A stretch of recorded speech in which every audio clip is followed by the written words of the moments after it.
षड्रिपुषडूर्मि षड्विकार हर सन्मुख षण्मुख जनक विभो साम्ब सदा शिव शम्भो शङ्कर शरणं मे तव चरणयुगम्।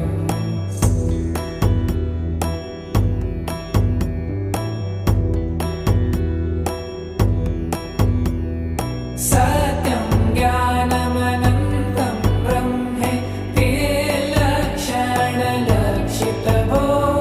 साम्ब सदा शिव शम्भो शङ्कर शरणं मे तव चरणयुगम्। हा हा हू हू मुखसुरगायक